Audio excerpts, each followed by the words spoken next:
Hello and welcome to the Goldenrod Podcast, bringing you some of the latest and greatest Pokemon news and a few laughs along the way. I'm Ben, and as always, I'm joined by fellow Pokemon enthusiast Conor. Before we begin, you can jump around the podcast by using the timestamps in the description below. Conor, how dare you play a randomized Nuzlocke? How dare you? Okay, so you're going to start off like that. The audience aren't going to know where we stand on this. You're just going to rile them up from the very beginning. I love it. Perfect. But seriously though, are you well? You had a good week? I am well. Obviously, our audience might know what we're talking about. If not, we will cover that briefly. But I was a little bit worried this week on the idea that no matter how big I get, I might never, ever get to work with Nintendo directly. Yes. Because I have done randomized Nuzlockes in the past. Yeah, it's strange, actually, because I have heard of other YouTubers that have in the past partnered with Nintendo, and the amount of rules and limitations that are placed on them. I mean, this was several years ago. I'm talking about 5 or 6 years ago.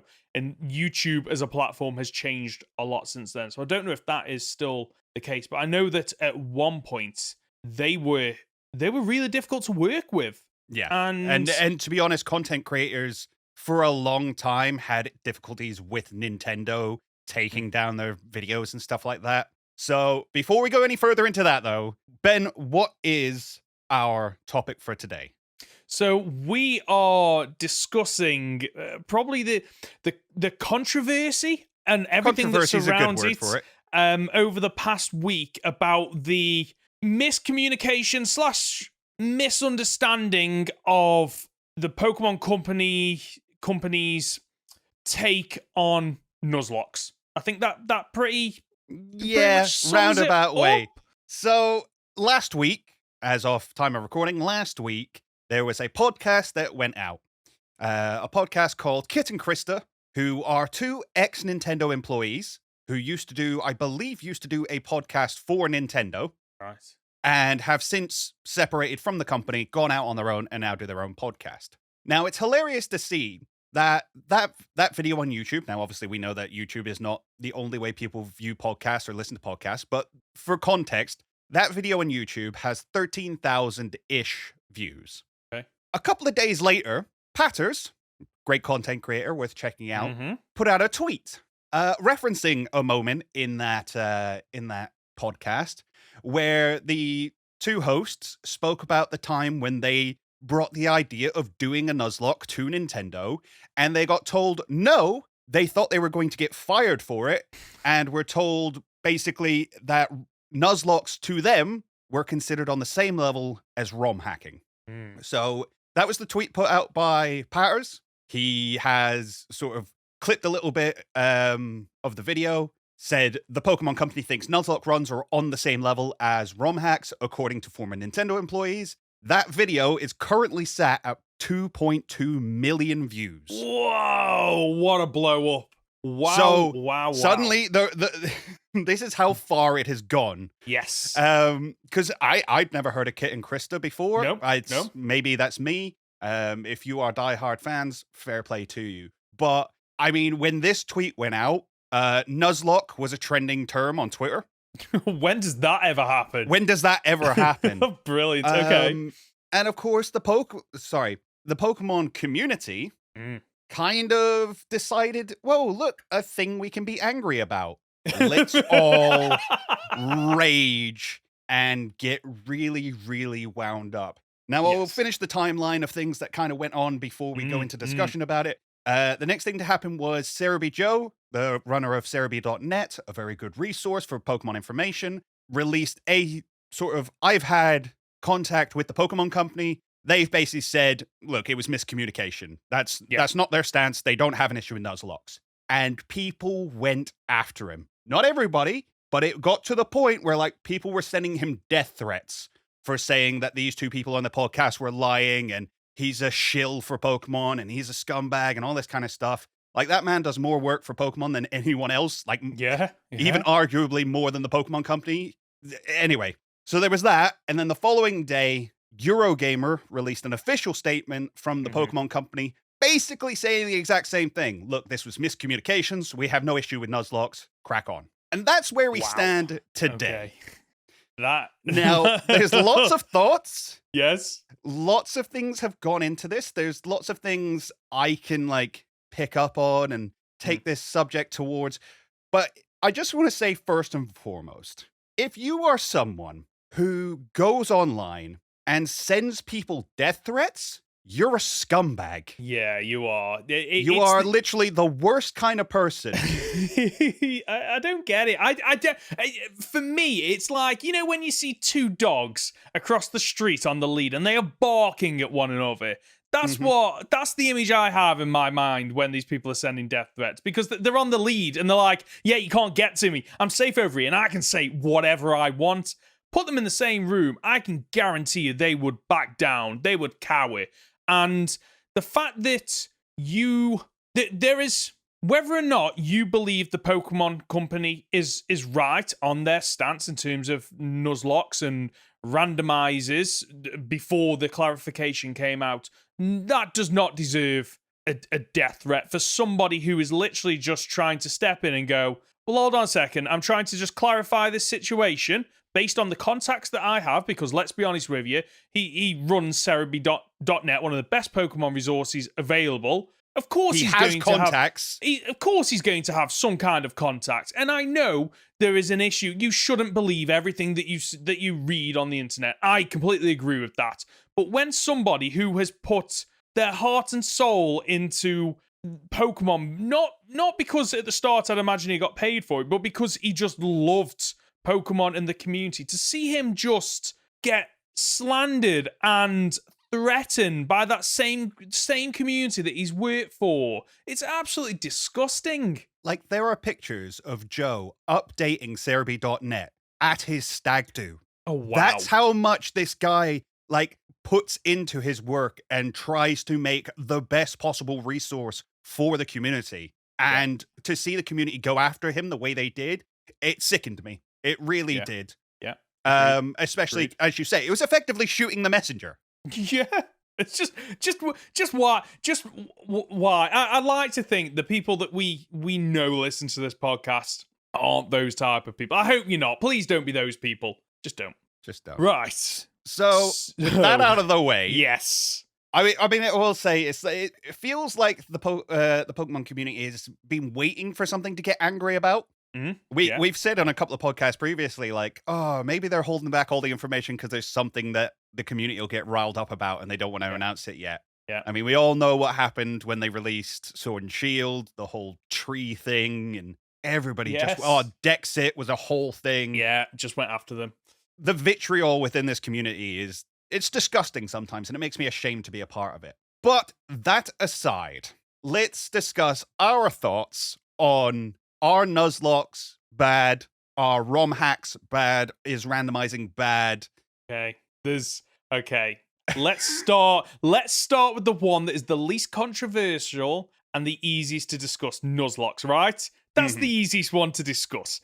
Okay, so just to set the scene, I'd imagine most people that follow us on our individual YouTube channels or any other our social media channels will know what a Nuzlocke is. But basically, for those of you that don't, it's a self-imposed set of rules where you play through the game as normal with two main changes. One is that if a Pokemon faints, then it can't be used anymore, and typically it's considered dead. And the second main rule is that you can only attempt to catch the first Pokemon you encounter on each route. There are other rules depending on, how you want to tailor it to your play experience with that, but that's basically it.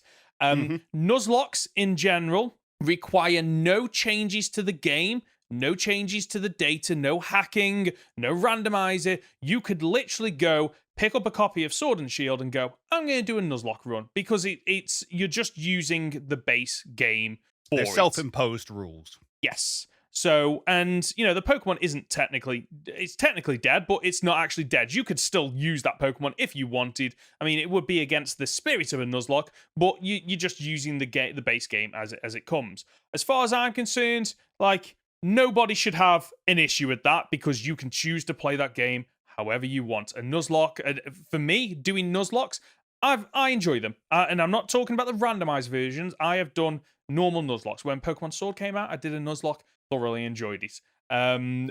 What about you? Where's your stance on Nuzlocke? So my personal stance is they're a great format. It's brought me back to the game in a strong way. It was one of the first things I started watching when I was watching Pokemon content on YouTube and stuff like that. Yeah. I think it's brought a lot of people back to the game. And especially as a content creator, I know full well that that's kind of, nobody wants to see a normal playthrough anymore. They want to see a Nuzlocke. Agreed. And honestly, like, I think you get better stories out of it. I think that one Pokemon that you never expected to be good, but stuck with your team the entire way through and then pulled off that really amazing clutch victory suddenly becomes one of your favorites. You know, those kind of stories you don't get in a normal playthrough. No. A Nuzlocke is a fantastic way of playing a game. It's not for everybody, and I understand that. It wasn't for me for a long time. I tried them before one of my favorites would die, and I'd be like, oh, that's it. I don't want to play it anymore. But that's me.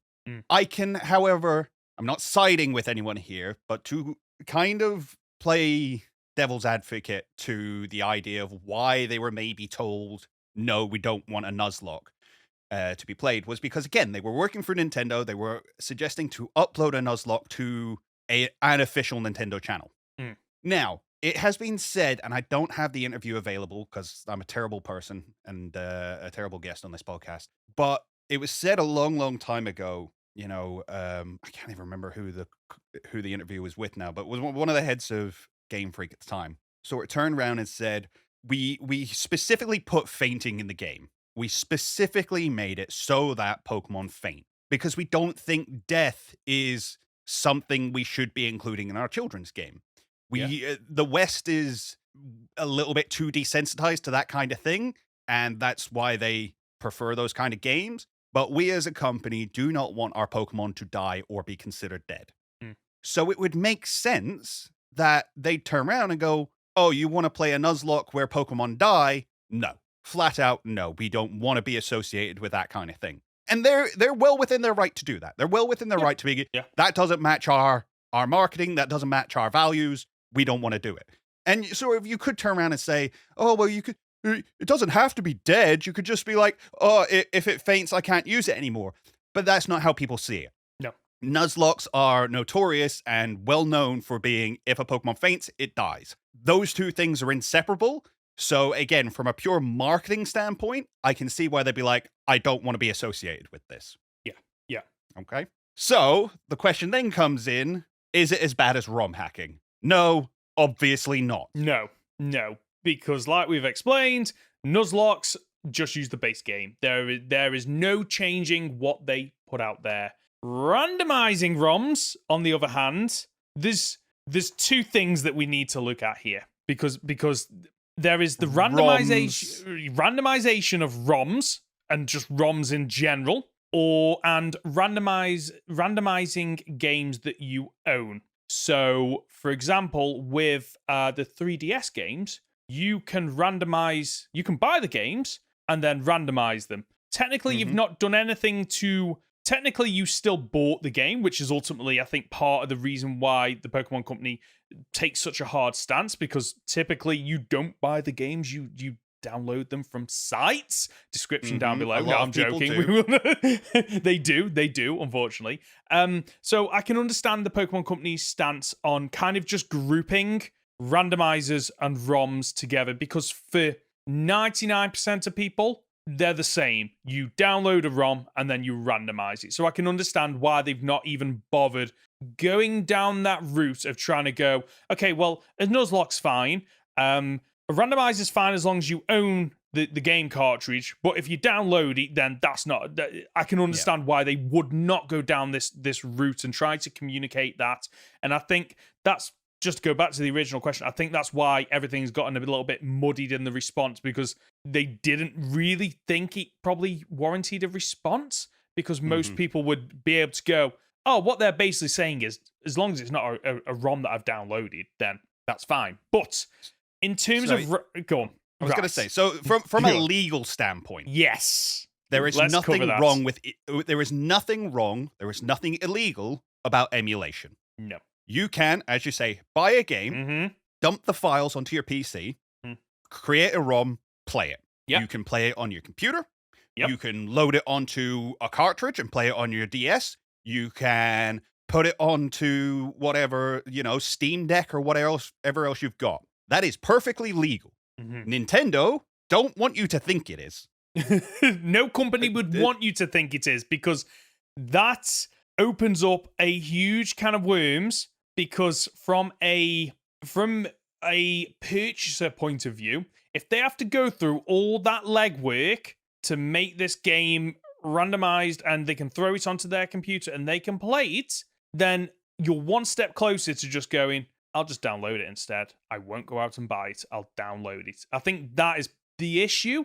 Am I right in saying that? Yes, it is. It is easier to download a ROM than it is to create your own. Yeah. But there is perfectly legal ways to make ROMs, which is why you won't see anyone on YouTube be taken down for playing randomized hacks. Yeah. Because you couldn't confirm either way whether it's a downloaded one or a bought one that they've uploaded. Now, I stand how do I say this without getting myself in trouble? My stance on piracy is a little bit wonky. So, for instance, right, Ruby Sapphire, Ruby Sapphire Emerald, you cannot buy those games anymore. I don't even think they're on the DS store. Yeah. Just to clarify, you can't buy them unless you are willing to pay. Yes, unless you are willing to pay an extortionate amount, because that is what it is, an extortionate amount. Oh, I don't even mind about that. No? I don't even mind about that. But the thing is, you can pay an extortionate amount for it, but you're buying that secondhand. You are, You cannot buy a brand new. You cannot buy a brand new game anymore. You're right there. Which means no matter how I get hold of this game, Nintendo and Game Freak and the Pokemon Company are not getting any of my money. That's a good point. Yeah. The developers are not getting any of the money I put towards this game if I buy it now. Yeah. So on that stance, yeah, I know where you're going with this. Yeah. Is piracy really that bad at that point? Now, yes, it's still technically illegal, but my argument for piracy will always be, if it's easier to get it legally than it is to get it illegally, you should definitely get it legally. Yes. So on that point, because I used to be a pirate, so to speak. I rarely used to buy video games. I was at a point in my life where I didn't have a load of money. However, eventually I grew up. I got a job. And then I discovered the miracle that was Steam, to find out just how many games I can literally download in about 3 clicks. And it made it it was actually easier just to find the game on Steam, go, that's the game I want, I'll add it to my basket or wish list, and then when it's on sale, or if it's a right amount for me, I'll go, I'll just download that. Because it was easier to do that than to go to a torrent website,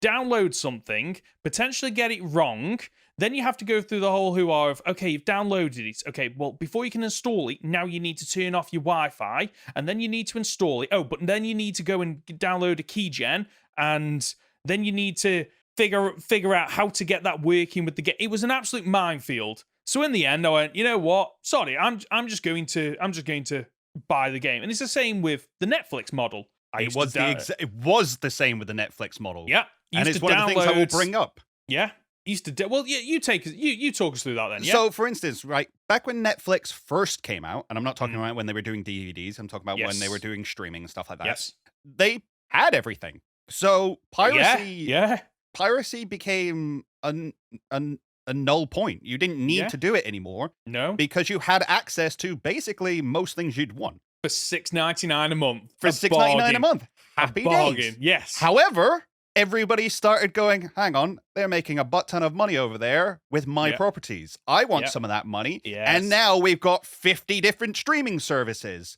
Yes. So the model that was designed to take away from like the TV industry and the packages and all that kind of stuff has basically just become packages again. Yeah, again, yes. Yeah, we've gone in a full circle. And then is it any wonder why why people go back to pirating because it's a case of I already pay for Netflix, I already pay for Disney Plus, I already pay for Amazon Prime. Oh, that one thing I want to watch is on Paramount. I'm not paying another subscription fee to go watch a Paramount. Just have everything together, and everybody will be happy. Yeah. But if you don't, you're almost asking for it, and I hate to say that, but I think that's the case. I think the issue comes from I think we've discussed this before. If Nintendo actually cared about creating a really good eShop that wasn't full of just shovelware crap and actually had the Pokemon games on there and you could download them, they would be it would solve so many issues. Like, randomizers aside, you wouldn't need to emulate, because guess what? For $4.99, $10.99, whatever they are, I think the Gen 1 and Gen 2 games that came out of the 3DS were about £15 over here, £16, something like that. Like, I'll pay it. Yeah. For a 20-year-old game, don't get me wrong, I'd rather it be a little bit less, but for the sake of convenience, like, let's be honest with you, I don't mind playing the original Gen 1 and Gen 2 games. I don't want to sit at my computer and play them. I want to play them on handheld when I'm just relaxing in front of the TV, in bed, whatever it might be. Make it easy for us to get a hold of these games legally, because the company has the code. They've proved that they've definitely got the code for the first two gens because they've been released on the 3DS. I don't know about the state of the other ones, but I'd like to think they would more than likely have backups. And if, random Joe over here can figure out how to create a ROM that'll play on a PC relatively easily, I'm pretty sure Nintendo, with how much money they have at their disposal, and the Pokemon Company can figure out how to get them working on the Switch. Well, they don't even need to. I don't know if you knew this, but Nintendo have released ports before that were effectively emulators they downloaded from online. Oh, I've heard about this. Yes, I forgot about it. Yeah. They have done this before. So they're not above it themselves. No. And it's what winds me up a little bit about this company, who's like, that's not in our ethos. We don't do that kind of thing. Quick, we need to emulate Legend of Zelda on the Switch. Somebody's already done it. Great, we'll bring that in. Yeah. Except for it wasn't Legend of Zelda one, because, the emulators you could actually get were better than the ones that Nintendo brought up on their own. But that's neither here nor there. Either way, emulation is not illegal. There's nothing wrong with it. Nobody can stop you doing it. There are benefits to it, because you just said, I wouldn't want to play the game at my PC. And I understand that. There are perfectly good reasons to be like, no, I want to take it on the go and things like that. But if that was the case, I would still rather play it on, say, a Steam Deck than I would the Nintendo Switch. And the reason is because the emulators that you can get recognize that you're playing on much more powerful hardware and will allow you to update the graphics. Playing Sun and Moon in 4K is amazing. Oh, yeah. I love getting rid of the pixelization on it. I think it's great. Playing Pokemon Fire Red with speed up is the best way to play that game. Yep. It just makes it a much more digestible experience for me. And those two benefits alone are the reason I like ROMs. Is that bad? I don't think so. As I say, there's certainly nothing wrong with it. No. So for me and my channel, when I have played randomized ROMs, there's more added benefits. The fact that you can just go into like PK Hex and you can update the Pokemon. You can change the Pokemon. Well, here you go. You're going on to randomizers and hacking now. Should we do that? Which is a different subject. Yeah.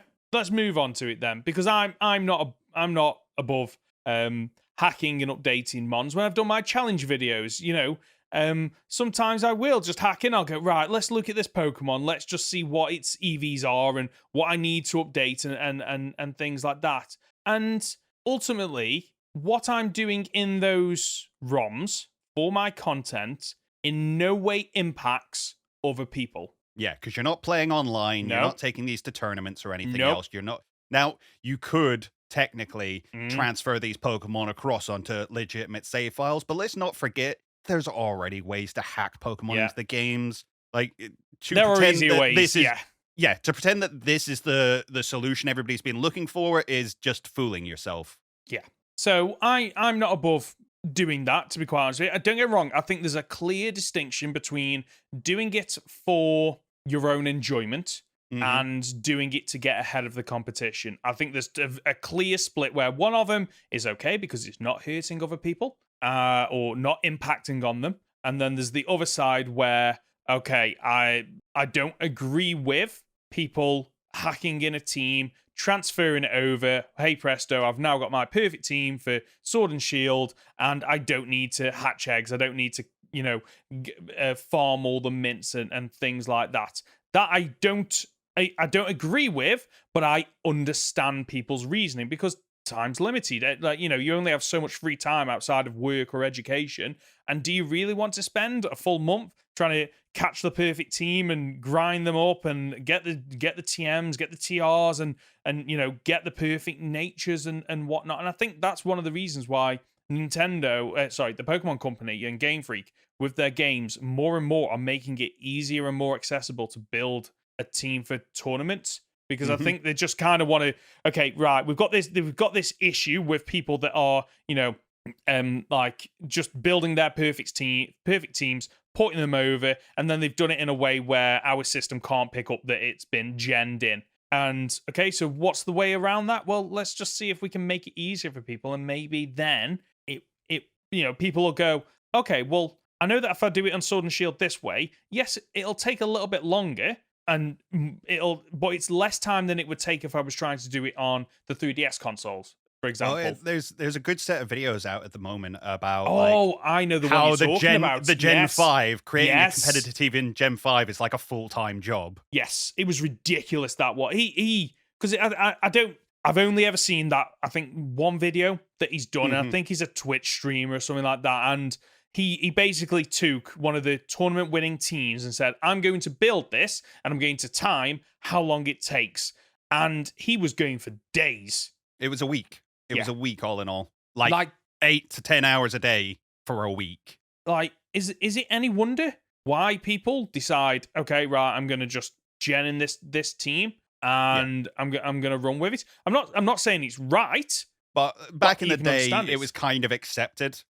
Nowadays, as you say, they've made it easier, and that's the argument we made before. If it's easier to do it legitimately, or it's easy enough to do it legitimately, you'll do it. Then there's no problem.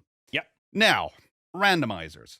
I love a randomizer. Oh yes, I absolutely love it. I think it's one of the funnest things that has been implemented into a Pokemon playthrough style of like game ever. I think it brings a whole new facet to these old games, which I've played to death at this point. So, funnily enough, that randomizers are the reason that I got back into Pokemon, because I remember I was just YouTube, I was just watching YouTube at that time, and it was one of the verses between Original 151 and Dobbs Gaming. One of the most hilarious, I'll watch their content together any day because the chemistry is off the wall. And I just remember watching it and going, wait, what? He's got that as a starter? How is this a thing? And then went down this rabbit hole of, oh, it's a randomizer. This is how you do it. And then that's when I was like, okay, right, I'm gonna give this a try on YouTube. I'm gonna start a randomizer, and I'm gonna enjoy it. So I think we're both on the same wavelength that randomizers, to some degree, have brought new life back into Pokemon. So. And brought people back to this franchise. Yeah, definitely. And I think, especially Nintendo is one of these companies who I've said before, like, they went after creators very early on of like, we don't want you showing any Nintendo content on your channels. It's our content. You can't have it. And then we found out very quickly that like that's not a good or healthy way to view things, because the argument for content creators showing gameplay brings people to the actual games is a muddy one, because arguably there are some games which are more story focused or more mechanically based and interesting that you can get the full experience by just watching. Agreed. And some people will just watch it, go, right, I got everything I needed out of that. I don't need to buy the game now. Pokemon's not one of those. No, it's not. No, definitely especially when it's in a randomized format. Yeah. So I can understand why, again, people have decided, you know what, I want to play these games. I don't want to play them randomized. However, as we said before, what they do is unfortunately download ROMs, Yes. which again, not good. But Nintendo were never getting the money for Pokemon Ruby, Sapphire, Diamond, Pearl, Platinum. They were never getting the money for that anyway, even if they bought them secondhand and did it themselves. So why? The question I get to is, why are you still fighting this? Why aren't you making it possible for people to do this legitimately? Yes. There is clearly the interest out there. There is clearly a market for it. Cater to it. Yes, agreed. And then they're not above trying to create a different experience when playing a game. So, was it Black and White 2 that featured a hard mode once you complete the game? And then you challenge mode once you beat the game. That was it. So I currently on Twitch, I'm playing Radical Red, and it's basically Fire Red with a load of quality of life improvements, including a built-in randomizer. It's got Dynamax Pokemon. It's got Megas. It's basically got everything up until Gen 8 ported into Fire Red. It's an absolutely great game. And what it does is at the start of the game, literally as soon as you've nicknamed your character and you're in your room, it asks you about 10 to 15 questions. So you can tailor your experience to how you want to play it. You can make it simpler. You can make it more difficult. You can make it fully randomized. You can only randomize the Pokemon. You can only randomize the abilities, all the alien sets. You can tailor it to how you want to do it. And why the Pokemon Company can't do this, I don't understand, because guess what? Me playing Radical Red, I cannot port those Pokemon into an official game. I just flat out can't. So why doesn't Nintendo do the same? Sorry, the Pokemon Company do the same thing where, okay, so you've completed this game in the way we wanted you to play it. So now you can reset your save data and you can play a randomizer, and you can tailor that experience to how you want it. You can have it so the Pokemon are randomized, the abilities, the items, whatever you want to be, but on the assumption and the condition that that game gets locked out of Wi-Fi. There is no way to battle. There is no way to port those Pokemon over, and therefore you are no longer impacting on other people. That would be my stance on it. I don't know that's if a you decent agree. solution. I think arguably, I'd love to see it like you're only able to Wi-Fi. You're only Wi-Fi compatible with other people playing. Yeah. Like rules or this different style of game. But that would probably be harder to implement. So I'd take it. Yeah. Now, so that's randomization. The idea is that Nintendo should adopt it rather than fight it. Yeah. Now we go on to ROM hacking. And ROM hacking's such a weird term to me, because in every other gaming community, it's called modding. You're absolutely right there. And you know what? Now that you've phrased it as modding, like my stance it doesn't feel so bad. No, it doesn't, because let's look at so Skyrim. That has why is that game still going after how many years? Why has it had so many ports? Because it's got a really healthy modding community who will constantly update it and make and allow people to play it the way they want to play it. Yeah, to the point where mods aren't typically a thing on consoles because they're not really designed for it. You can't drill down into a lot of the code, and that's by way of design. But I'm pretty sure the Skyrim on one of the Xbox consoles, they bought modding to it. I am 99% sure on this. Correct me if I'm wrong in the comments on YouTube. I'm sure that they made it so that they actually bought modding to a console game, which I think outside of that, I've never really heard of it. But modding's a great thing, right? I think so. It allows you to adjust the game to your playstyle. It allows you to breathe. Just to bring you back on that point, the special edition landed on console and PC and finally brought mods to both PS4 and Xbox One. There we go. Right, okay. And it extends the life of the console. The game. And for me, it was the difference between, Skyrim's out, okay, right, whatever. I'm not that fussed about it. It's not really my game. Until I saw videos where they changed the dragons for My Little Pony unicorns. And then suddenly, I'm not a brony or anything, but at that point I was like, if I can mod the dragons to be whatever I want, okay, maybe there's some life in this game for me, and maybe I will enjoy it.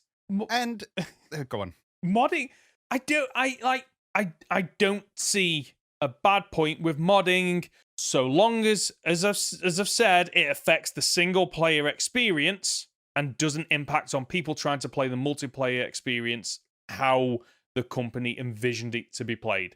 Mm-hmm. Here's the problem with mods, and I think this probably left a really bad taste in Nintendo's mouth, the Pokemon company's mouth, and will never ever accept it, at least not for a very long time. Was Pokemon, what was the one where they were all nuclear? Pokemon Uranium. Uranium, yes. Pokemon Uranium. What happened there then? What's the story? They sold it. Oh, and there it is. And that's the difference. Okay, yes. Is they sold it. They made money off the Pokemon franchise. That, no matter how you look at it, is a big freaking no-no. Yes. You do not do that. Because for those of you who don't know, so the Pokemon Company, Game Freak, and whatever else is involved, they won't just own the code for the game. They will own, the Pokemon logo. They will own the Pokemon designs, the move names, I'd imagine, to maybe a little less extent there, but they'll own like the animations and stuff like that. If you go using them and you're not profiting from them, they're probably not going to devote too much time to shutting you down as long as you don't go too big with it. But the moment you are profiting off their material, their copyright, their, I'm trying to think their of property, that is when they're going to come down on you. And in my opinion, rightly so. Because realistically. Yes, realistic. Depending on what you use it for. But realistically, yes, they're going to come down on you. So the uranium sale, I can't believe I'm saying this on the podcast. The uranium sale. Right. So who did they sell it to? Do you know? I think it was just available for download at a price. Oh, right. Okay. So that game involves fan-made Pokemon, right? As well as normal Pokemon. Right. Okay. So that's where that line's been crossed. If this was it was called Pokemon Uranium. Yeah. It involved normal Pokemon as well as redesigned Pokemon. Yes. It used a lot of their sprites and stuff like that. There was a big reason as to why that's not okay. Yes, because when you compare that with there are other monster catching games out there. Believe it or not, Pokemon does not own the copyright on. I can make a game where I go out into the real world and I catch. I don't know. I'm gonna call them Iddy monsters. And the Iddy monsters I catch by throwing a couple of berries at it, and they're very happy. They come along, they join me on an adventure, and they have 5 moves each. People are probably going to go, you're copying off Pokemon, and maybe rightly so, but everything in that is completely original. You only have to look at Temtem is one of the what I was thinking. One of the ones that is up and coming, and to be honest with you, looks really interesting. I do want to play that. It looks like there are some features in that I think I wish Pokemon implemented this. But the Pokemon Company does not own that kind of monster catching game. Mm-hmm. But what they do own is all the licenses and stuff like that, which is where if Uranium had built a game from scratch that involved their version of Pokemon, it would have been fair game, and they could have sold it as well. But they've crossed a very clear line. I don't understand why they would do that, because surely they're going to come after you. You'd think so, but people be people. Yeah. And unfortunately, that's the way it is. Now, as far as other ROM hacks go, because you're saying yourself, you play Radical Red. I played a very good ROM hack, Pokemon Fused Dimensions. I really enjoy them. They bring, again, new life to the franchise. There's something different. Yeah. No, I'm aware they're not official. I never suggest that they're official. But I'm pretty sure Game Freak are aware of them and have played a lot of them because they implement bits of them into their games. Yeah. Like I've said to you before, the link cable, an item in Legends Arceus, came straight from ROM hacks. Yes. Because you weren't able to trade these Pokemon across because you couldn't get online with them, so they created an item so that you could evolve them. That's come straight out of ROM hacks, and they're going to sit there and go, these are bad, nobody should ever play them. Quick, keep playing them, see what these guys are coming up with. Yeah. You know? I It's like you're stealing our intellectual property and all our ideas. We're gonna steal yours back, but still say that you're the bad guys. Yeah. And I'm not saying that they're not. I'm just saying pot kettle black. Yeah, You know? yeah. I'm pretty sure it's Sega that have Opened it. They've Opened completely it, opened yeah. it with Sonic. They've turned Yeah. around and said, "Look, do whatever you want." Yeah. It was once because they've released what was effectively a fan game. Sonic Mania was That was effectively it. a That was fan-made it, game. Yes. They have opened it up now and said, "Look, if you want to use the Sonic IP, you want to make your own fan game, crack on. Go ahead. You're probably going to make better games than we'll ever make because you're Yeah. more dedicated to it. Yes. Yes. And we'd love to see what you come up with. Hmm? Do not, under any circumstances, make any money from it. That's Yes. not okay." And Yep. that's the line they've drawn in the sand. Yeah. And honestly, I think that's the right way to go about it. They have earned so much respect and so much like good favor from their audience, who Yeah. up to that point have been like, Sega are garbage and the Sonic Company are the worst thing ever, or Yeah. Sonic Team are the worst thing ever. You know? Whereas now they don't need to play the standard games. They can go and No. play the fan-made games, and they know that Sega will also be looking at these fan-made games and seeing which ones blow up and trying to implement it out, and will actually bring these creators on board and going, "Hey, you made a really cool game. Do you want to see what you can do with some actual money and actual teams behind you?" Exactly. Like, It's- why not bring like these people that are making these games? I'd argue they're more passionate about the people at the actual Pokemon company because they're not getting paid to do it. They're just, Yeah. okay, yeah, you know what? In my spare time, I've got this idea about how I want a Pokemon game to be, and therefore I'm going to go away and I'm going to, build a game, not from scratch, because I'm pretty sure they use a lot of the code that's already available. But that's not to take away from the amount of hard work and effort they put into this. I wouldn't have a clue where to start. So these things, the ROM hacks are happening anyway. Use it to your advantage. Yeah. Surely look at them and go, okay, we've got these, dozens of ROM hacks going on. These are the similarities between them. These are the differences. Okay, what are we missing? Why are people making these ROM hacks? What is it that we are not delivering on for them? And don't get me wrong, there might be some that they go, you know what, they built that because they wanted Megas back. Megas They back. wanted Megas back, and we're yeah. not doing that. They wanted Yeah. fusions, and we're not doing that. Yes. And they might go, okay, right, that cross the line at the sand, we're not doing that. On the other hand, it could be someone over here that's built, okay, they've put all the Pokemon into Pokemon Red, I think, was Red 721 or something like that. So it was all the Pokemon up until Gen 7 in that game. Obviously, there's a niche there. There's people that want to play the original Pokemon games with their latest Pokemon. So, I don't know, what could we do? Okay, we release Let's Go. Maybe we release an update to Let's Go where, we can sell it as a completely new game or DLC if you own the original, and it allows you to bring in all the other Pokemon. And guess what? We've already got the models because we've got Pokemon Home and Pokemon Sword and Shield, and, you got Gen 9 coming out. I know I'm, oversimplifying the issue there, but I think the point stands that people are making ROM hacks because something isn't being catered to, and Game Freak should look at it and go, okay, what is it? And is it How something do we can capitalize on it? Yes. How do we make money out of this? Yes, because that's ultimately why the Pokemon Company, Game Freak, and Nintendo exist. Yes, there'll be people there that love their work and love to be able to create, but ultimately as a company, they're there to make as much money as they can. I mean, right. So let me throw this out there. Okay. You release Pokemon Red or Pokemon Fire Red, seeing as that's the most easiest one that gets ROM hacked. Okay. Yeah. You release that on Switch, a Fire Red ROM effectively, but a way to play it on Switch. Yeah.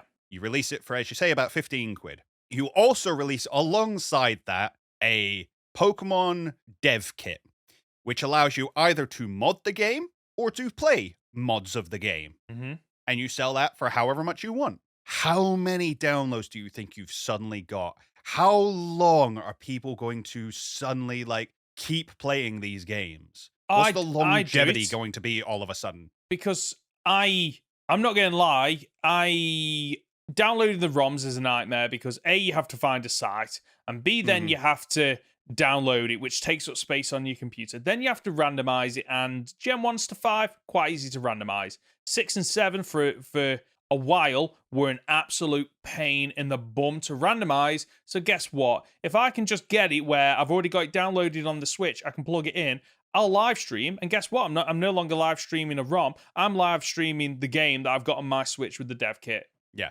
They've made money. I'm not crossing any legal boundaries. Everyone's and I'm happy, supporting right? the company that Yes. I want to support. Spot on. Because Yeah. I do want to support the company. Yeah. Like, Yeah. For anybody who's got this far, it's like, these guys just want to play these stupid games and don't want to play an official. I buy every single Pokemon game that comes out. I do as well. I have done Like, forever.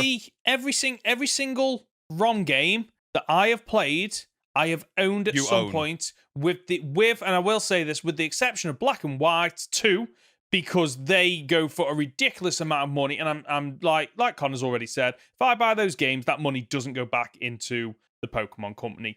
But I will say that behind me, you can't see it, but you can if you subscribe to me on YouTube. I have my Pokemon Yellow ROM sitting. No, cartridge. not the ROM.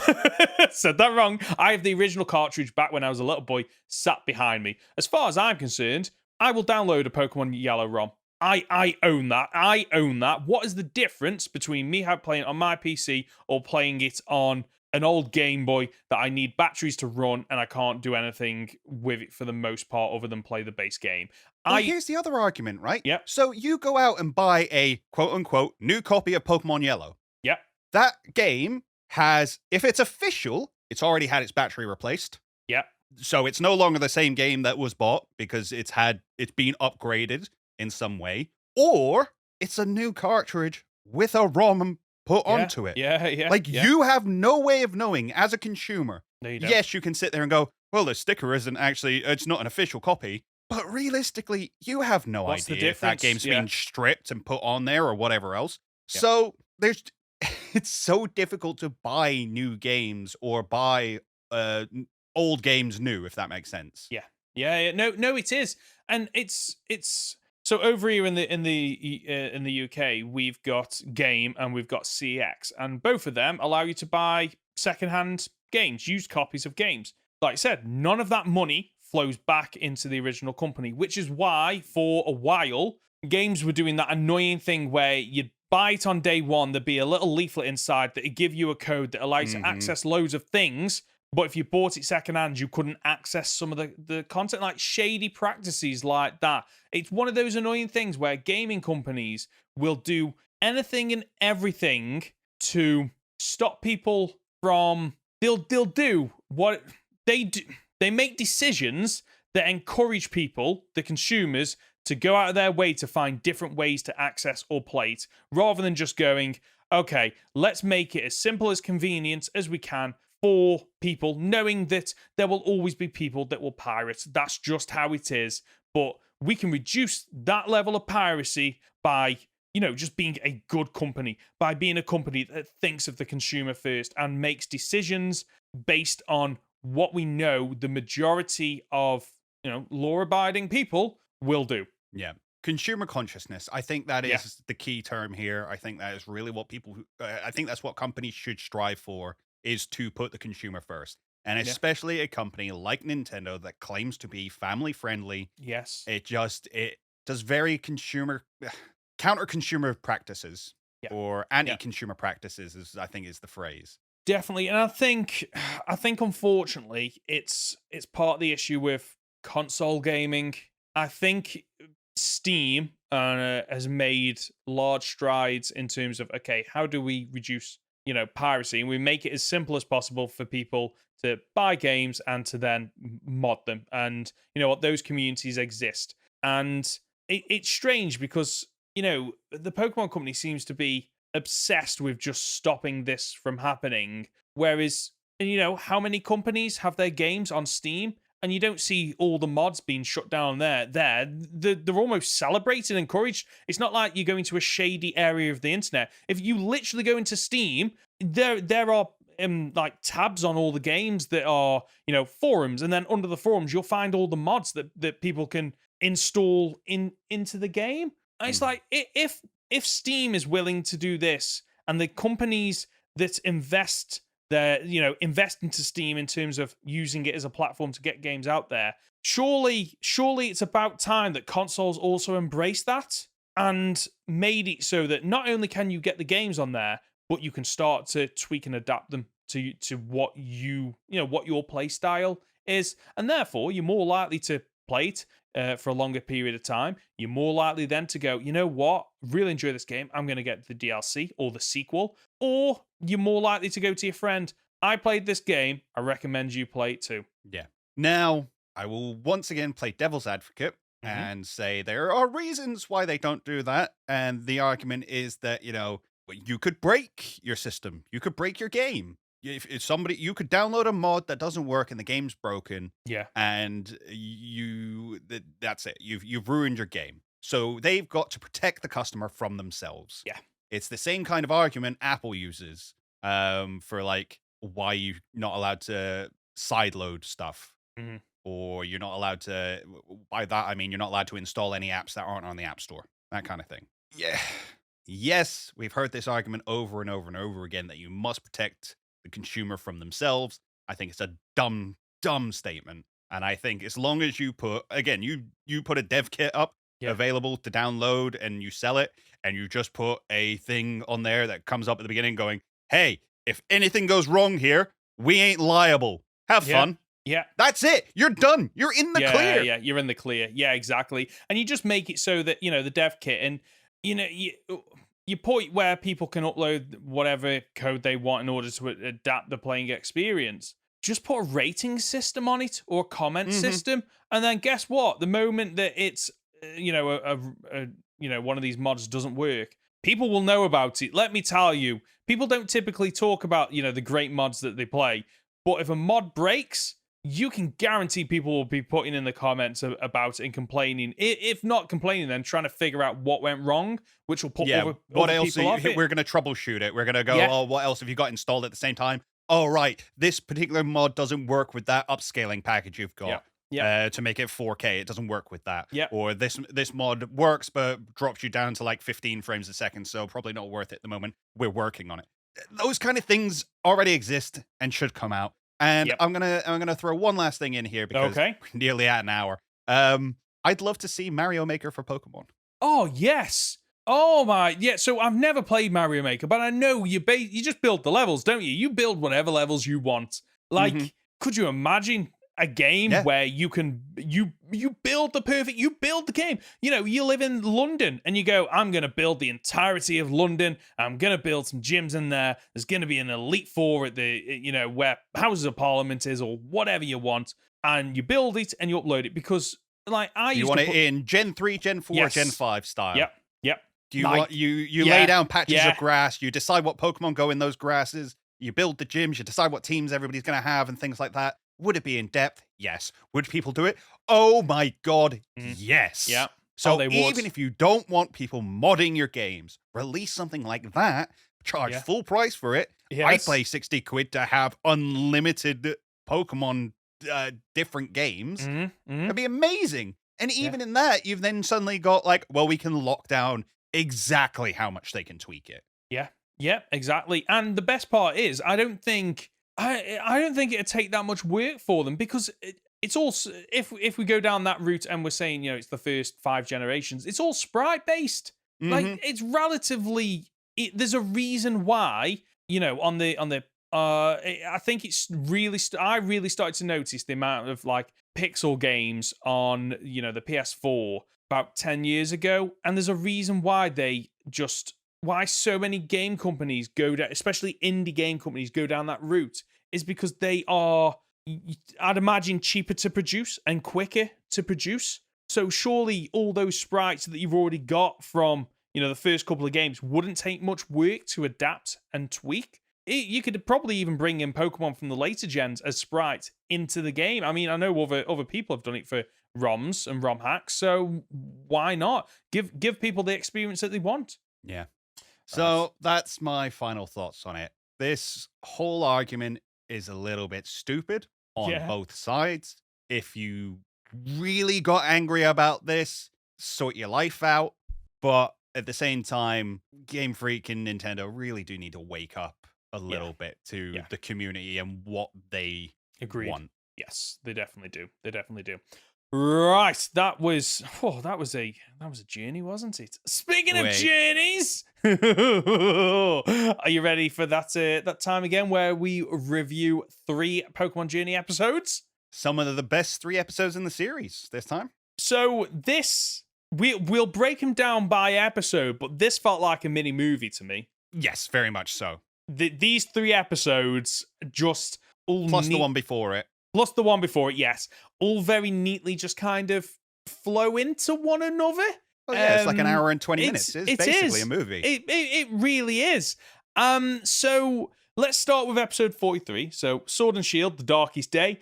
I'm not going to lie. I obviously watched this, but just by the title, I was like, I could probably recap this without actually watching it because I'd imagine I know what's going down. It's like I just know what is going down, and this is really weird trying to recap this because, as I said, like they all blur into one. So I am gonna have to go through my notes. I think is probably the best way to do it. But basically, it starts with just the understanding of okay, what is going on with Eternatus, the Pokemon that are just Dynamaxing everywhere, and Rosie's plan. That's basically what this episode's all about. And you've got Go and Sonia over on one side trying to unravel that mystery of the legendary hero and the Sword and Shield and everything. And then over on the other side, you've got Ash working with Leon to take down some of the Dynamax mons, which of the 2 sides did you enjoy more?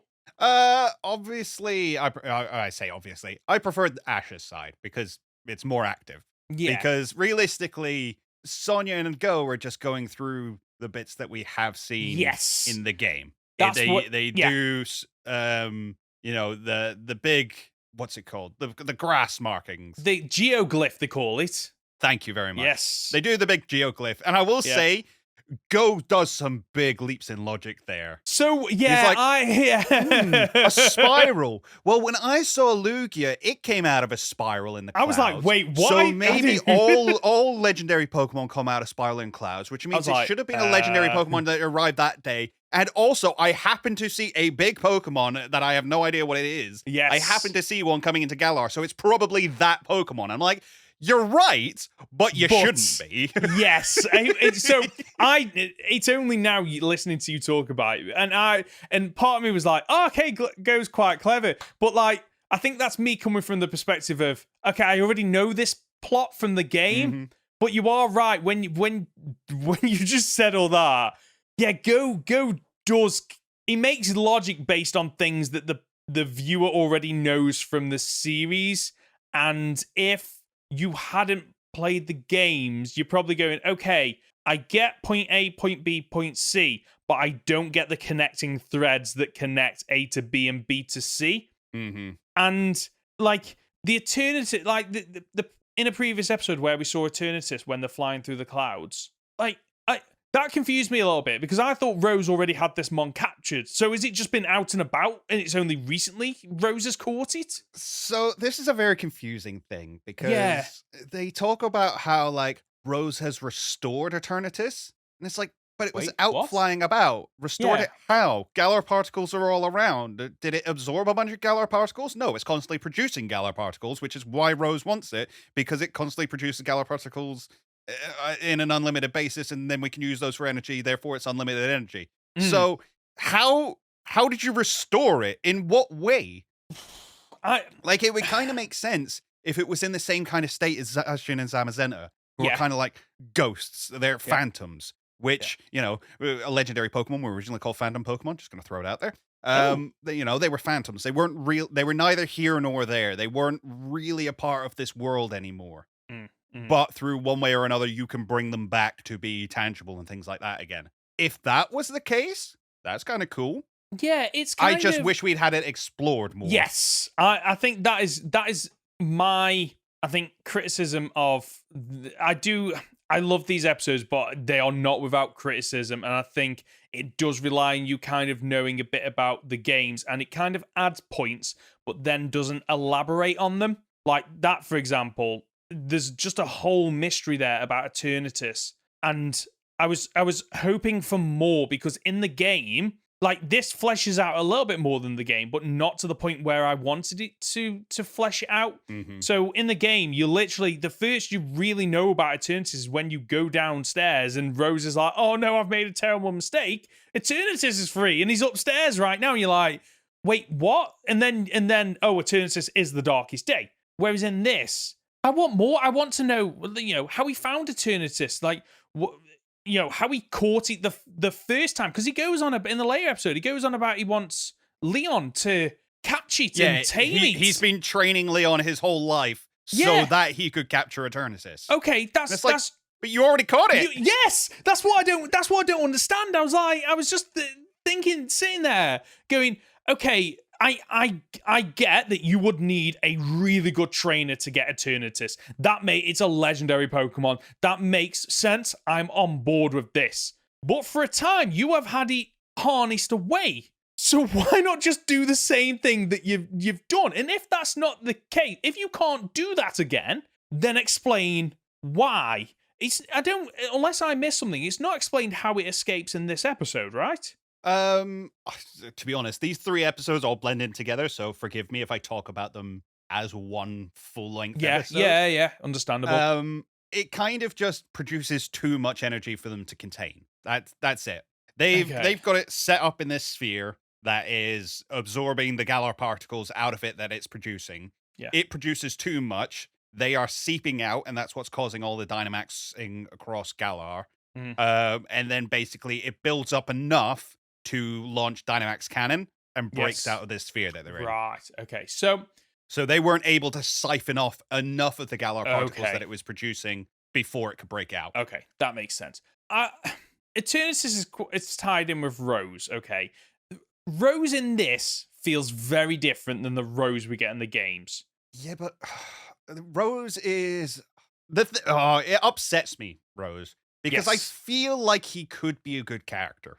I feel like there could be something there. Agreed. But it's just not explored enough. You get this idea that, his dad worked in the coal mines and he died in the coal mines. That's kind of expressed within these episodes. Yes. And, I'm pretty sure he is the head of the coal mining company. That's like his position. That's why he's such a top dog in Galar. And, they use coal to create the energy across Galar because it's based on Britain and we had coal mining and all that kind of stuff. And he's going, look, that's not sustainable. We need a sustainable way to create energy for the future. Yes, fair enough. I'm on board with that. Completely on board with that. That's such a good reason for doing stuff. Yes. But they then go, 1,000 years from now, we must do Eternatus now because 1,000 years from now, we need energy. It's like, that's... you just went. You were there. You were so close. Yeah, they were. And what's infuriating is that in the games, it comes out of. It really does just come out of nowhere. It's just like, oh right, okay. So he wants to save the world 1,000 years in the future, but he's not prepared to wait one more day because Leon was that focused on the championship. If Rose had gone, Leon, this is the situation. Can we discuss it tomorrow? Leon would have been on board with that. Leon is the character. I'm pretty sure Leon is on board with it. In the games, they do that scene where you climb up the top, Rose Tower, and at the top, which for some reason isn't animated, it's just painted screens. It's a whole different argument. But, he says, yeah, fair. Can it wait another day? Yes. I want to get the championship out the way, and then I'm yours. Use me as your puppet. I'm all down for what you got going on. And then Rose is like, no, I need to go now. Yeah. I'm a villain. That's the thing. That's the thing in this. It's almost like they try to paint him as a villain without.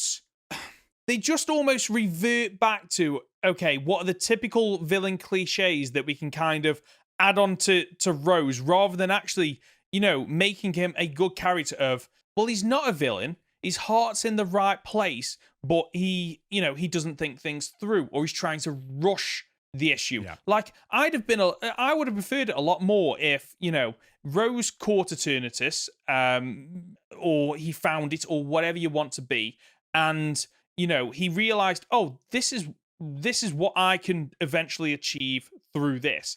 And then make it where, he experiments with the Dynamax bands. He creates the Dynamax bands and the Dynamax phenomenon. But when people Dynamax, it almost creates a feedback loop. And then it's an issue of his own making. He's got to address this. And then the 1,000-year thing isn't an issue because it's a case of, okay, my heart was in the right place and I tried to make baby steps, and unfortunately, it's kind of gotten out of control. Now I need help. Will you help me? Rather than it just being a case of twirling mustache. Ha ha ha! I've been raising you, Leon, since you were a child to do this, to catch this Pokemon. It's like I don't understand why. I just don't get his character.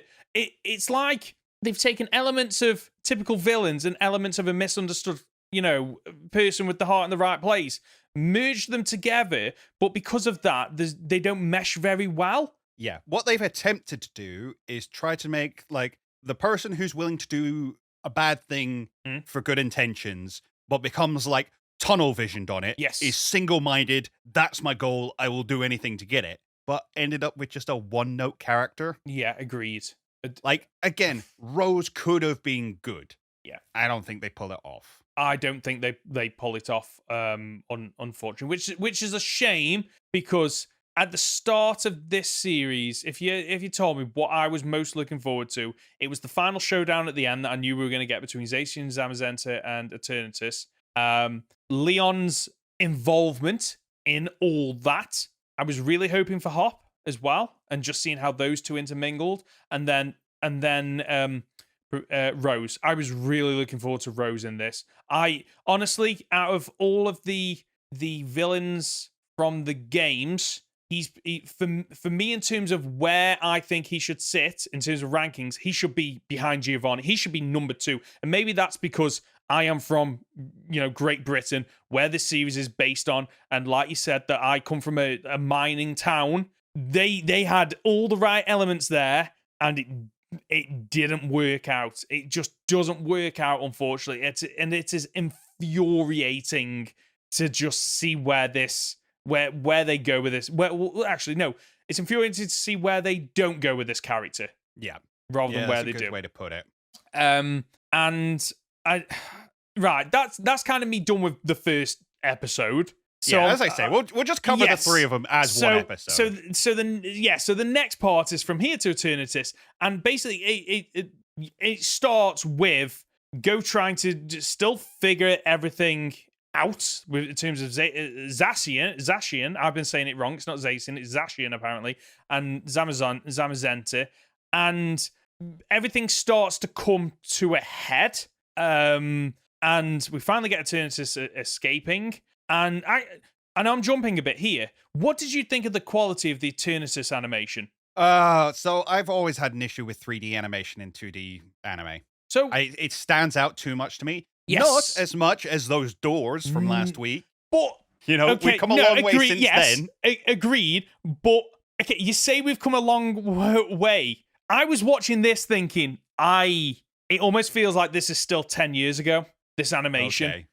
And maybe it's because I've seen 3D animation in the likes of Family Guy is a good one. About 10 years ago, funnily enough, when I was watching it at university. And yes, it is a bit jarring to see it go from 2D to 3D, but at least it felt fluid. This doesn't. When I'm looking at this 3D animation, I'm like, that, for me, it really stands out and looks out of place. So, weirdly enough, right, I don't think it was that bad. Mm-hmm. Now, I will say, you're talking about 10 years ago. Let's not forget that Futurama was one of the first shows to ever implement 3D animation. And, like, the company that did it was massively praised because people really didn't notice, because they managed to get that similar kind of art style. It's literally in the intro, isn't it? Thinking about it. Yeah, literally, anytime the ship is on screen. Yes. In Futurama, that's all 3D. So it's really, really good even back then. Since then, with anime, we've had it come a long way as well. There's a game developer, I will always forget their name because names, you know me. But they did the Guilty Gear, Blue Blaze Guilty Gear franchise, and they also did like the Dragon Ball Fighters game, yes. Which is like, it's all 3D models, but they've done it in a way that it looks like anime. And it straight up, you'd be hard pressed to tell the difference. Yes, there's a difference, but it's not jarring. And they do lots and lots of different techniques about, like, they'll they design it in such a way that when the model moves, it like spreads out and things like that to look like it had been hand drawn. So the idea of like squash and stretch, the idea of doing smears and things like that. Yeah. They include that all within the animation, so that although it's 3D, it still looks like it was hand drawn. Okay. So there are elements, or there are ways to implement that kind of thing.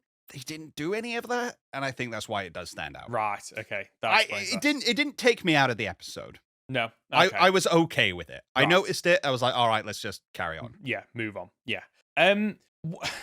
Why are Team Rocket in this? What do they add? Team Rocket need to be in this because they need to be in the show because they're a big part of the show. I agree. I agree with that, but Gigantamax Meowth. That's what they add. Okay. Yes, but what does that add? Like watch time, run time? Is that what that adds? Like I don't like. I need to scroll ahead to the third episode just to be like, okay, I don't remember the Meowth thing paying off. No, it doesn't. He climbs the building and then they notice that like, the Dynamax energy is getting drained. So he does kind of emphasize that bit. Right. That the Dynamax energy is getting drained by Eternatus. And then they immediately, I think within the first 2 minutes, they blast off. Because they tried to catch you with a net. Am I remembering that right? They tried to catch the Eternatus or something. Am I remembering that right? I think they're kind of aware that Eternatus is a thing somehow. And have been sent to get it. So they're working in the coal mines at the same place as Eternatus is being held. But there aren't coal mines underneath Hammerlock, I don't think. Sure. And that's the other question I had all the way through, like, at least the second episode. I'm like, where's Raihan? Why is Raihan just letting this go on underneath his gym? Oh, no, he does turn up right at the end, but only because a pretty little woman's in danger.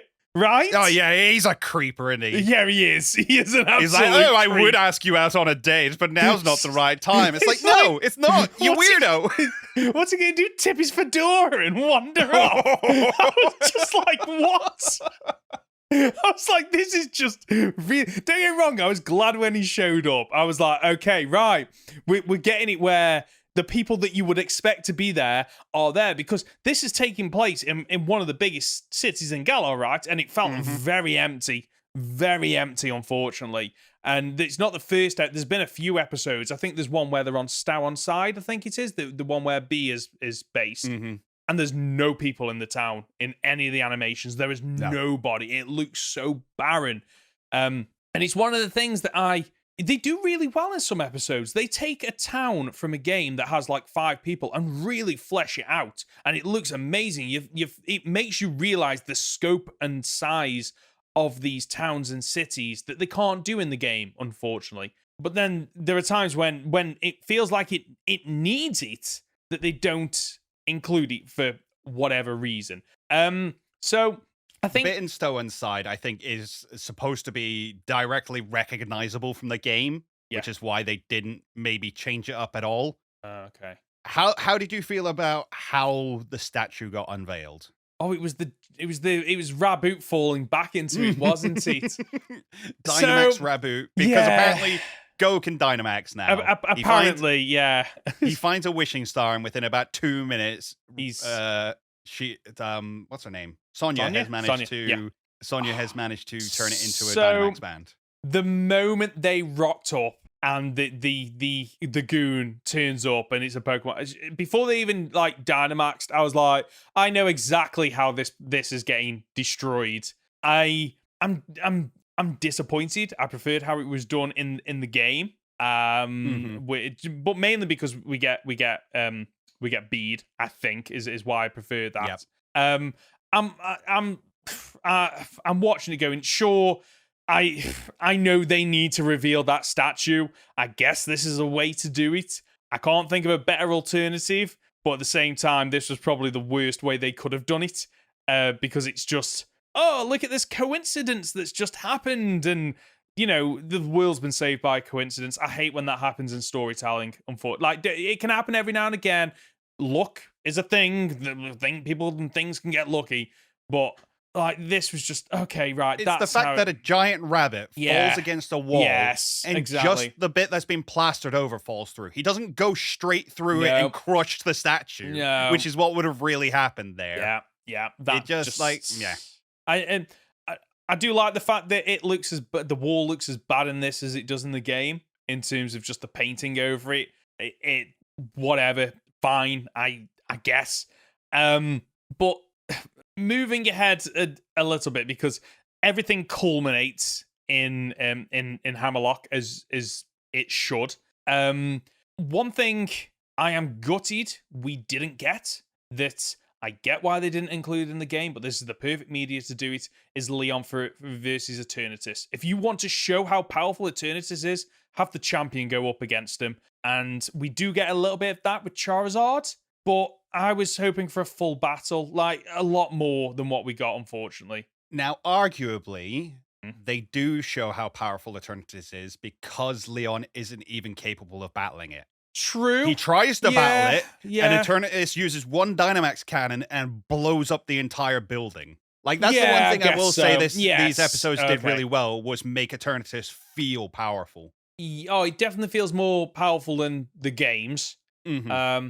But okay, yeah, I'll take your point there. I've even got a note here: Team Rocket blast off and don't accomplish anything. Why include them? So one thing that I did enjoy though was getting to see Rose battle Ash. Yeah, that was good fun. I loved that battle because you obviously battle him in the game, and it's great.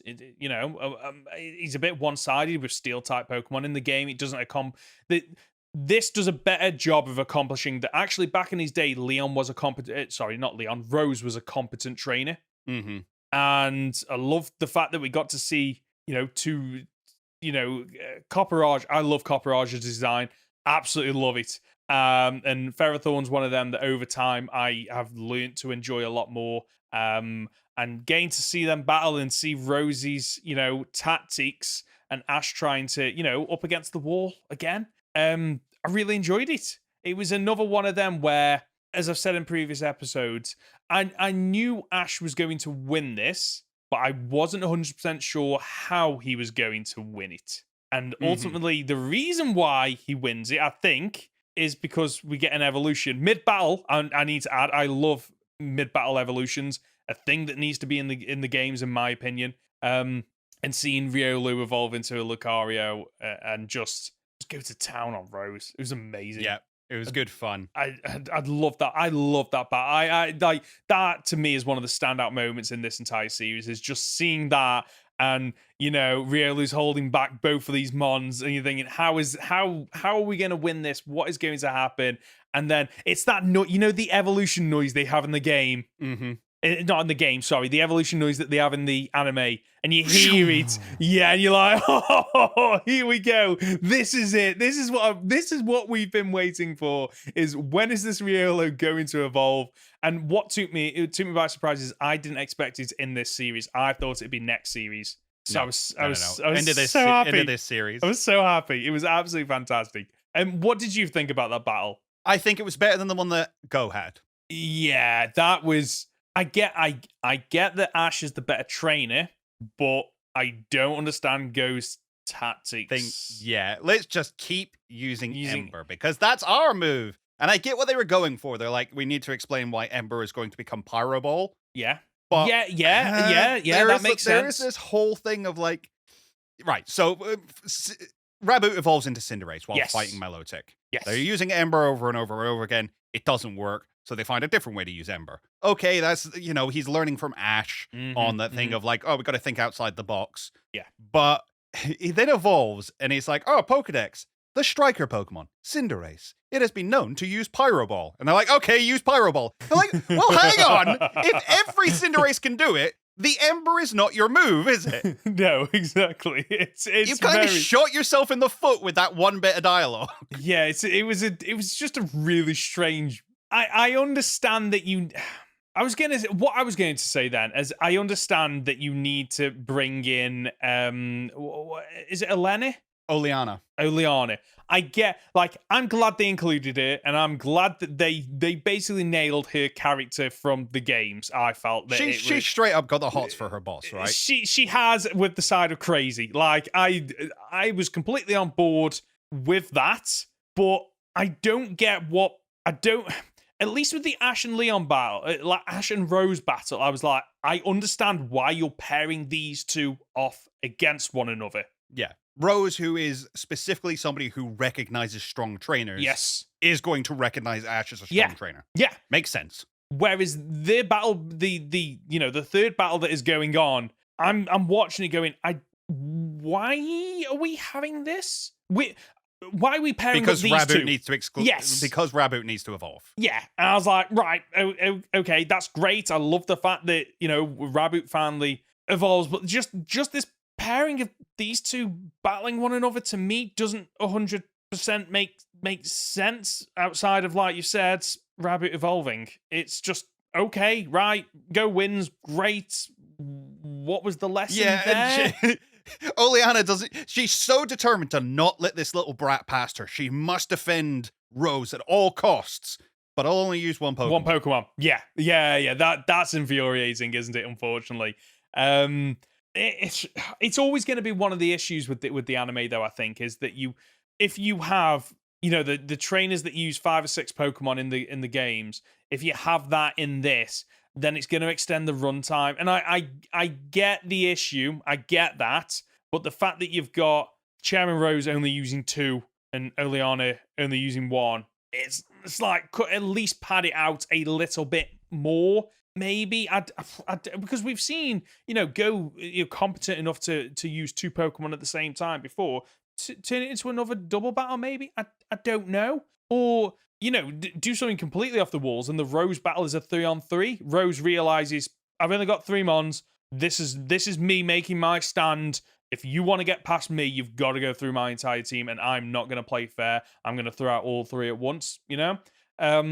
It's strange. Anyway, we've got Leon down on the roof. He's up on the roof. He's down because he's losing. And what I do like is the fact that in this, he actually tries to use an Ultra Ball rather than a Pokeball. Yeah, finally. Thank you. Finally, opposed to Go using a Pokeball on his Zapdos of all things.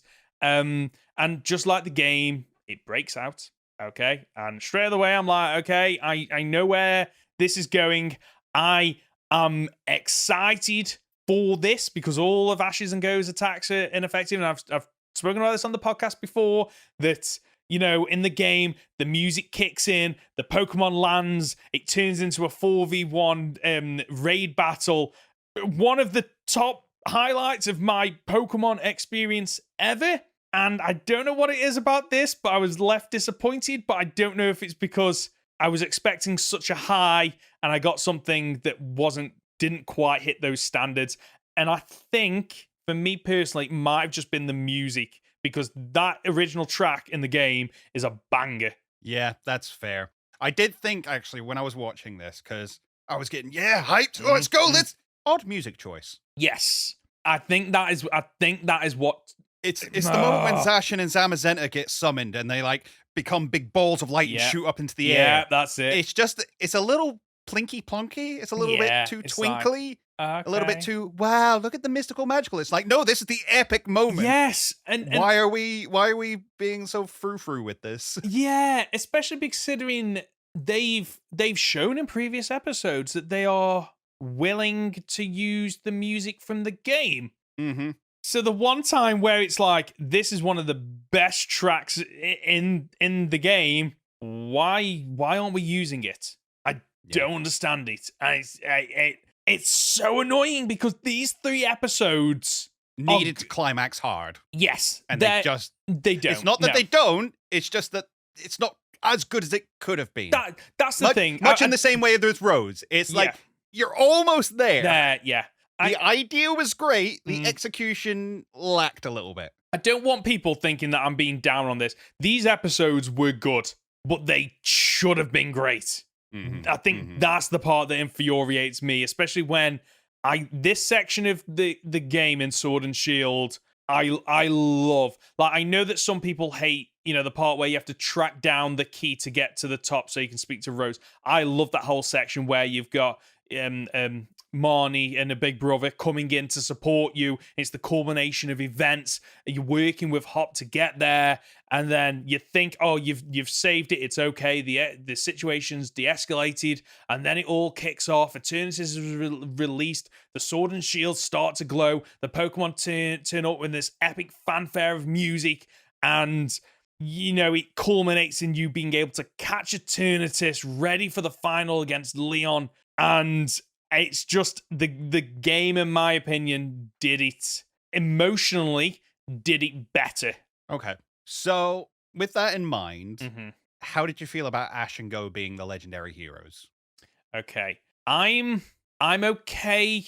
I'm okay with Ash being a hero. I'm not okay with Go being a hero. And the reason why is because all throughout this series, I think Go should have been Hop, personally. Okay. Because that then helps to tie in with Leon and the brotherly, rivalry that they've got going on. And then part of me understands why they didn't do it, because it would have been another rival that's trying to take on Leon. Leon and Ash's goal. I keep bringing Leon up for some reason. Ash and Hop's goals would have been very similar, but I think you would have gotten more from just the interactions. Even though they have the same goal, Ash is way ahead, in my opinion. Yeah. Hop's just starting out, and Ash could still be that mentor and helping him to pick things up. And then you could have the interactions between Leon and Hop would spend the series bigging up his brother, just saying, oh, well, my brother battled this Pokemon a long time ago and he did this. And then you could show Ash, trying it that way and failing, and therefore he tries it his way and he wins, or he catches the Pokemon or whatever. I really do think, I understand why they brought Go in, and I'm glad they brought in a secondary character with different goals than Ash, but in my opinion, Hop should have been in it. You are missing so many characters, like Gloria's the female protagonist in Sword and Shield. Whatever, I don't mind dropping her because, she's a character that the player lives through. She doesn't have interactions. She doesn't talk. She doesn't have a personality. Fine, I'm okay with dropping them. But to lose Hop, to lose Bede, to lose Marnie, it's frustrating. And I one of the great things about this series is that they haven't just done the typical, story progression that you get in the games, which is fine. I agree that that's the right direction to go. But I don't agree with dropping so many characters that were fantastic in that game. The thing is, as well, Hop's game storyline perfectly fits into this series. Yeah. He becomes Ash's rival, somebody who is striving for the same goal of, I want to beat Leon, I've got something to prove, he's my big brother. Oh, I know where you're going with this. And Ash becomes basically what the player character is. That guy who just stands in his way. Well, yeah. But Ash has had many rivals over the years who have just been ahead of him. And it would have been nice to see the other side of that. Yeah. To have him have a rival who's a little bit behind him, who can still put up a fight, but is not going to win. Yeah. And we kind of know that. But it's not necessarily about how Ash beats him. It's how Ash deals with the fact that he keeps beating this guy who keeps throwing himself at him over and over and over again. And just, again, how he takes on that mentor role of like, no, you shouldn't give up. I would love to see, that part where Bede beats Hop, he completely breaks down. I'm so glad you're bringing that up. I would love to see Ash be Bede in that instance. Ash beat Hop, completely humiliate him, and Hop to break down, run away. And then you've got an entire episode where Ash goes out to track down Leon's brother to tell him, no, you're not allowed to give up. Yeah. And then you even do flashbacks, because Journeys is all about like bringing back the old series of like, here's all the rivals I've had over the years. Gary, Paul, people like that, where it's like, I have had these troubles. I have had the same thing you're going through. Yeah. This is how you manage it. Yeah. It's a missed opportunity. Agreed. So yes, I like Go. I like what they tried to do of giving him like a different end goal. But I think you could have had Hop in there as a rival that pops in and out of the series. Yeah, agreed. it's infuriating because this series so far, it's had some epic moments, and it's had I love the fact that they, like I've said, they've just gone in a completely different direction in this series, but it feels like, you've got the game there, lift the best bits of it, and then develop them even further. Take the best bits and make them amazing and perfect. And it just feels like they haven't done that, unfortunately, which is it's just a real shame, because this is the part I was really looking forward to, and I'm not as I wanted like to come into this episode when we eventually got thinking back, like when we got here, to be like, I just want to talk about these 3 episodes as the main podcast, and I watched it like, this is good, but it's not what I wanted it to be. That's fair. It was good, but it wasn't overwhelming like you'd hoped. Yes, yeah, exactly. Which is a shame. I'm just hoping. I know there's another 2 series after this. I'm very curious where it goes and what's happened. I know we've got 3 more episodes left of this one, but then the next 2, I'm really curious as to just where they go, because you've kind of covered the like, if we're basing it on the game, you've covered 90% of the game by this point. And I know they might do things. So I know they might do things out of order, and we've got to build up to Leon, and there's going to be the other champions and really good trainers in the Ultra class, or whatever the class above that is. I know we're going to build up to that, but it feels like this is your shot and you've blown it a little bit early. Would you have liked it, though, if they'd left this storyline until later, and it wasn't until like Ash and Leon were facing off in the finals that suddenly the Darkest Day broke out, like it was in the game? So I would be okay with that if they built up to it more. So there was more Rose, there was more backstory, there was more foreshadowing. There was none of that, really. No, there wasn't. That's one of the detriments to the style they've gone with this series, where they haven't just stuck around in Galar. We haven't got to meet these people lots of times, And we've met Sonya once, we've met Leon once or twice. We don't even meet Rose until this episode, really, or these episodes. So it was a big miss on that part, and that was a detriment to the way they've done it this way. I think if they'd left it till later, it would have felt really weirdly paced. I thought it was really weirdly paced in the game, that it's like, I'm on my champion flight. Oh, wait, I've got to stop everything and go do this bit of story mission before I can come back and do the fight that I actually wanted to take part in. Yeah. So yeah, I don't think these episodes were that bad. I kind of enjoyed them. No, I still enjoyed them. I will say that I did enjoy them. Nice. Good. Just not as good as the game. Speaking of which, Conor, you up for playing a game? Let's play a game.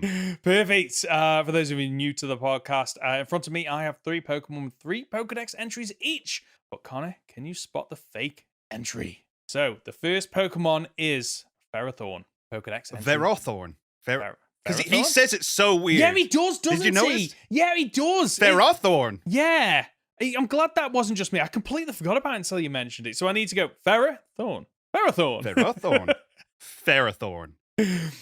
It fights. It fights by swinging around its 3 spiky feelers. A hit from these steel spikes can reduce a boulder to rubble. Second Pokedex entry. This Pokemon scrapes its spikes across rocks and then uses the tips of its feelers to absorb the nutrients it finds within the stone. Final Pokedex entry. Despite its size, Ferrothorn moves at a fast pace by using its spiky tendrils to drag its body along and quickly close the distance on its prey. Okay. For once, I'm actually stuck between all 3. That doesn't really that's happen. good. Yay! Usually I can sit here and go, it's either the first one or the third one. I'm going to go with the first one, and then you tell me it's the third one. I'm going to go with the second one. Incorrect. It was the third one, I am afraid. Yeah, I did think as well. Yeah. Again, I don't know why I doubt myself. I'm like, probably that one, but no. Okay. Second one is Garbodor. I have said that right? Yeah? Garbodor? Garbodor, yeah. Garbodor. I used to call it Garbodor, but no, it's Garbodor. Same.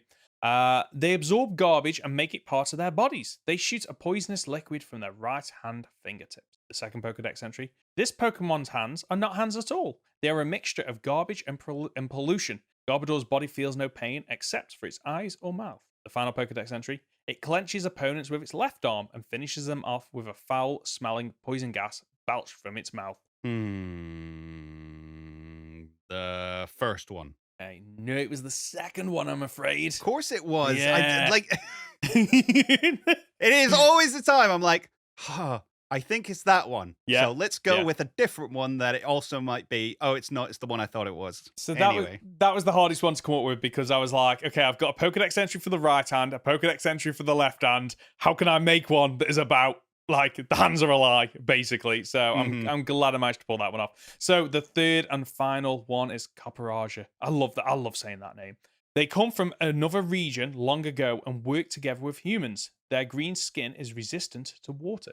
Second Pokedex entry. So much power is packed within its trunk that if it were to unleash that power, the resulting blast could level mountains and change the landscape. And the third and final Pokedex entry. Copperaja were used for the construction of Galar's many mines. The discoloration of its underbelly is a result of the copper-rich environment that this Pokemon thrives in. I think it's the third one. I'm not going to second guess myself. The other option was the second one.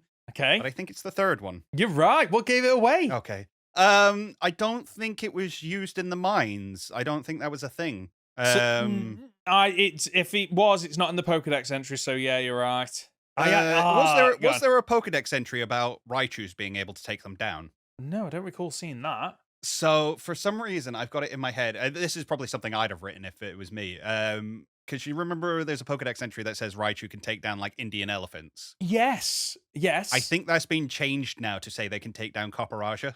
Oh, okay. Which would be quite nice then if eventually we get an Indian-based region.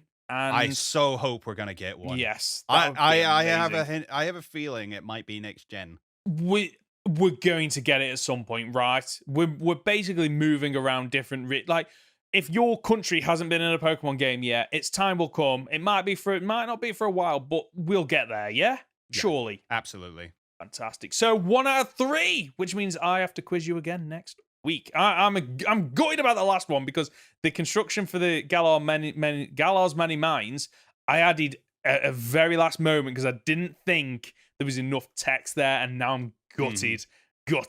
Right, shall we move on to letters and comments? It's in Legends Arceus. What? It can discharge the Raichu. It can discharge bursts of electricity exceeding 100,000 volts. A single strike with that amount of power would incapacitate one of Copperaja of my homeland. Oh, wow. Oh, that's amazing. There we go. Right. I've got one question from YouTube this week. If Eevee and Pikachu are both starters, who do you think is the third Pokemon that goes with them? And that's from Poketype League. So I'm assuming he means let's go. So we've got Eevee, Pikachu. So if there was a third game, what Pokemon would it be? So I actually watched a video on this very recently. Oh, okay. I would love to give credit. So give me your answer, and then I will give you mine once I can give credit to somebody. Okay, right. I think this is quite difficult because I think you have to rule out I think you need something that. See, the answer I was going to, I'm struggling with this. Okay, I've got my answer, but I'm the reason I'm struggling is I'm trying to think if there is a better answer because the answer I've got feels like a bit of a cop out. I feel like you need a Pokemon that fits in with that cute. You might not want to evolve them kind of Pokemon. If I was to pick one, it'd probably be Mew because I've just got a feeling it fits the cute element. Yes, yeah, you can't evolve it, but if you could evolve it, would you want to? Maybe not because it's quite cute. And like the Pikachu and Eevees in those games that are broken and can learn all manner of different typings, fits in quite nicely with Mew being able to learn any TM. You wouldn't want to give it every TM because you can give it its custom moves that are only available in that game.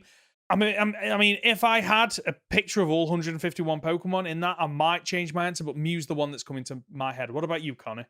So I watched this recently on Smith Plays Pokemon, but this is also kind of a theory that I've had myself. But I did watch that recently. I want to give credit where credit's due. It would be Clefairy. The reason it would be Clefairy is because way back when Clefairy was considered to be a mascot for the games, they very much thought that was going to be the mascot for the series. The original Pokemon manga used Clefairy as the main character. It also evolves by stone, much in the same way as Eevee and Pikachu. It evolves once, much in the same way as Eevee and Pikachu. It's cute, like Eevee and Pikachu. And there is, in Let's Go Pikachu, there is a house that has 3 Pokedolls on the side, one of Pikachu, one of Eevee, and one of Clefairy. So I gave a good answer. You gave the correct answer. you literally gave the correct. Like, there's your answer. Like, I don't think there's an argument for that, to be quite honest with you. You've kind of taken, I think, something that I had the bare elements for, that I literally saw this question, I don't know, about 2 hours ago before we started recording. So I haven't really had a chance to think about it. And you have just taken that and just, that's an amazing answer. You also see red, blue, and green in that game. Yes. Red has a Pikachu. Yeah. Blue has an Eevee. Green has a Clefairy. Wow. Okay. Well, there we go. Thanks for the question, Poketype League. That is a fantastic question, and that's actually my favorite question that we've had so far, simply because the answer, Connor, was absolutely just spot on. That was brilliant. If you've got a comment or question, you can reach us by leaving a comment on our podcast on YouTube or by emailing goldenrodpod@gmail.com. So, what have you got coming up content-wise? So I have just released a video this week, as of the day this goes out, called "The Secrets Behind the Herba Mystica," which, as you know, is what we're hunting for on the Path of Legends in Scarlet and Violet, and it goes into the real-life influence of herbs and spices and why they're relevant to Spain and Portugal. It was a fascinating research hole to fall into, and I think I summarized all of that information pretty well and brought it back around to, like, this is what it means for the game. It's a good video. I enjoyed it a lot, and Lewis went above and beyond with the editing on it. Oh, Louis, so that we should have him on the podcast at some point. So I haven't watched it yet, but I am going to. I'm working from home tomorrow. Well, yeah, tomorrow and Friday. So I will watch it then. In terms of what I've got coming up, just the usual stuff. However, just a little bit of a plug. And I know this is kind of going against what we spoke about earlier on, but I'm playing Radical Red on Twitch, and you should come in there. You should follow me on Twitch and watch me suffer. Like, seriously, one of the funniest, most challenging experiences I've ever played in Pokemon. I love it, and I will only love it for so long, and then I'll begin to hate it. A few months will pass, and then the cycle will repeat. So get in while you can. And that's the show for this week. If you've gotten this far, you're just a top dollar, aren't you? Connor, where can we find you? You can find me on my YouTube channel at Captain Fidget or on Twitter at CapFidget. Perfect. And I'm Ben. You can find me as Professor Hoenn Gaming on YouTube and Professor Hoenn on Twitter and Twitch. As for the Goldenrod Podcast, you can find us on the usual platforms. Search for Goldenrod Podcast on YouTube or on your usual podcast app. Leave a like on YouTube or a 5-star review if you're listening as a podcast. We'll be back next Friday for another week of Pokemon podcast content. See ya!